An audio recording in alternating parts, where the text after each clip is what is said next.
पिया है वो दहाड़ा है।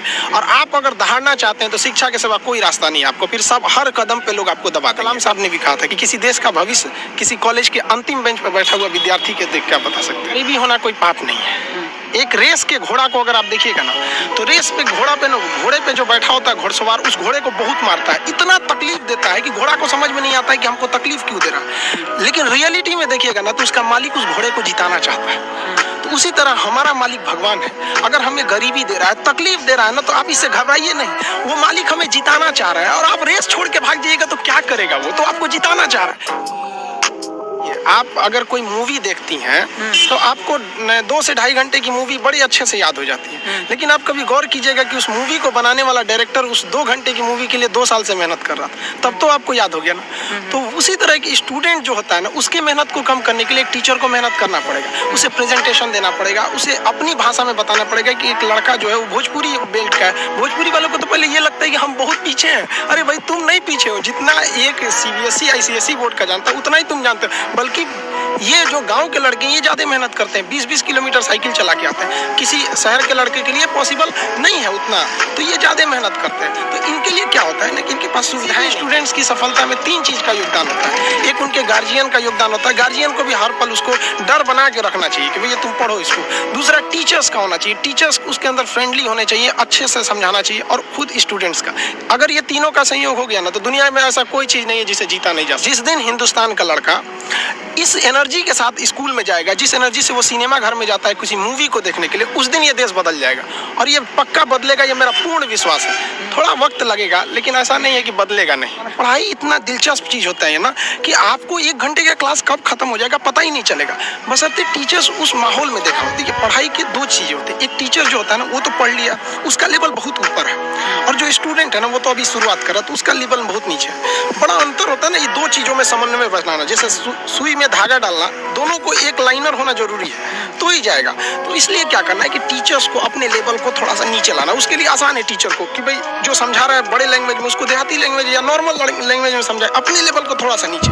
और लड़के का भी ये कर्तव्य बनता है, माँ बाप का भी कर्तव्य बनता है कि उसको हमेशा प्रेरित करें कि थोड़ा सा तुम घर से थोड़ा सा मेहनत करके आओ इसमें कि सर आज क्या पढ़ाने वाले हैं। जैसे ये हो जाएगा फिर कोई समस्या नहीं आएगी। तो टीचर स्टूडेंट दोनों की ओर से होना चाहिए इस चीज़ को। लेकिन टीचर को समझना चाहिए कि आप पढ़े लिखे हैं, आपसे गलती ना हो, इसलिए आप लड़कों को उनकी कमजोरी तक में बताएं। यहाँ पर बहुत से लड़के होते हैं वो तो सवाल ही नहीं पूछ पाते हैं डर के मारे।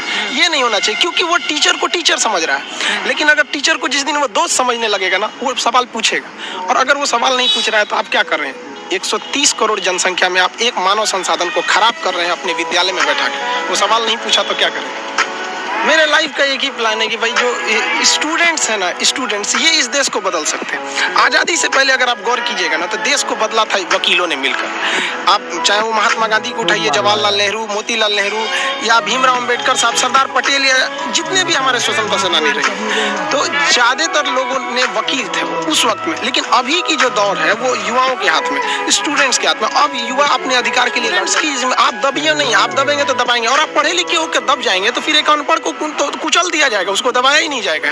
तो अब स्टूडेंट्स जाग गया है, अब स्टूडेंट्स को कोई नहीं रोक सकता। आगे वाले देश का भविष्य वही है। और हमारे कलाम साहब ने भी कहा था कि किसी देश का भविष्य किसी कॉलेज के अंतिम बेंच पर बैठा हुआ विद्यार्थी के देख कर। स्टूडेंट सरकारी स्कूल में पढ़ने जाता है तो आपको क्या लगता है उसको कितना नॉलेज मिलेगा? वो 1 घंटा बैठेगा तो 1 घंटा में कितना नॉलेज गेन कर पाएगा? तो वहाँ एक कॉलेज के मैनेजमेंट की भी गलती है, और स्टूडेंट्स में भी है कि भाई देखिए, आप कॉलेज नहीं जाइएगा तो फिर स्कूल और कॉलेज जो होता है ना, माँ का दूध होता है, और ये सबके लिए जरूरी होता है।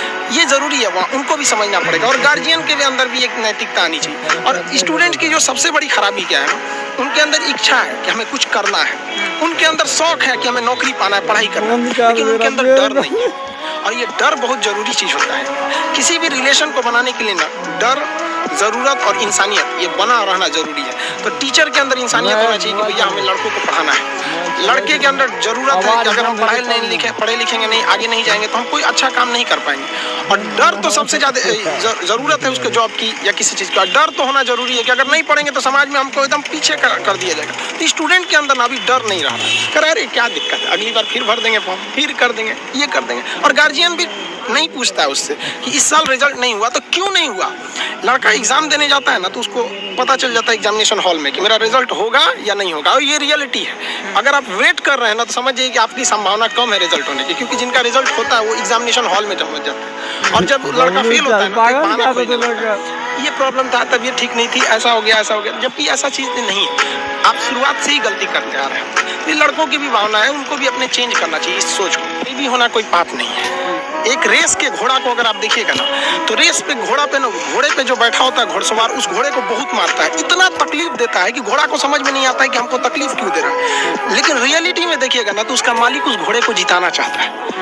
तो उसी तरह हमारा मालिक भगवान है। अगर हमें गरीबी दे रहा है, तकलीफ दे रहा है ना, तो आप इससे घबराइए नहीं। वो मालिक हमें जिताना चाह रहा है, और आप रेस छोड़ के भाग जाइएगा तो क्या करेगा वो, तो आपको जिताना चाह रहा है। तो गरीबी कोई नहीं। हम लोग खुद जब अपनी स्टूडेंट लाइफ में थे तो हम लोग उसमें गुरुद्वारा में जाके खाना खाए थे, ये हालत था हम लोग का।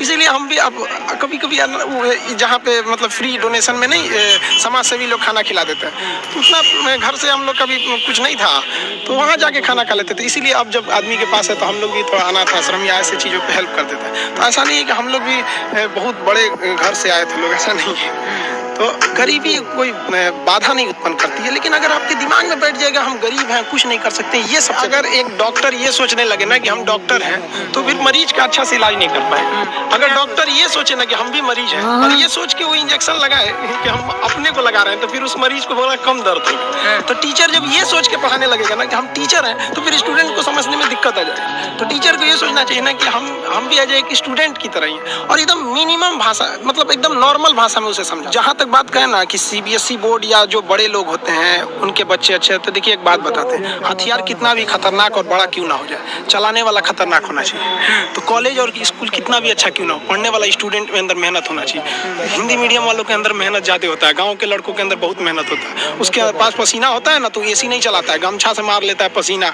हाथ में रुमाल बांध लेता है कि पसीने से कॉपी ना भीगे वहाँ पर। उसके पास तकिया नहीं होता है मोड़ने के लिए, हाथ मोड़ के लगा लेता है तकिया, वो पढ़ता है सुबह उठ के। तो ऐसा नहीं है उनके पास मेहनत नहीं, वो बहुत मेहनत करते हैं। लेकिन उनके साथ सबसे बड़ा कमी क्या है कि आज से 5 साल पहले उनके पास कोई ऐसा साधन नहीं था कि उन्हें अच्छे टीचर मिल सके। अब तो डिजिटली हो गया, ये सबसे फायदा हुआ है गांव वालों के लिए कि आप डिजिटल, आप गांव के किसी कोना में बैठ के इंडिया के किसी टीचर से पढ़ सकते हैं, ये सबसे बड़ा फायदा है। और अमीरों को यहाँ पहले बेनिफिट मिलता था कि जो गाँव का लड़का है, बिहार का है, यूपी का है, उड़ीसा का है, गाँव का परिवार, वो दिल्ली जाके कैसे पढ़ेगा। अब कोई दिक्कत नहीं है, आप एक नॉर्मल मोबाइल लीजिए, गाँव से इतना बड़ा है, आप 135 करोड़ आबादी में आपको चेंजिंग देखने में बड़ा समय लग जाएगा इसमें। लेकिन हाँ, चेंजिंग आई है, लेकिन इसका भी सदुपयोग करना पड़ेगा। अब आप देखिए कुछ लोग फेसबुक पे उल्टे सीधे पोस्ट कर देते हैं, समाज में सौहार्द बिगाड़ते हैं, तो ये लोग तो उसका डिजिटल क्रांति के लिए तो आप समझिए तो गड्ढा खोद रहे हैं उनके लिए। तो ये उन लोग के लिए ऐसा नहीं है, बट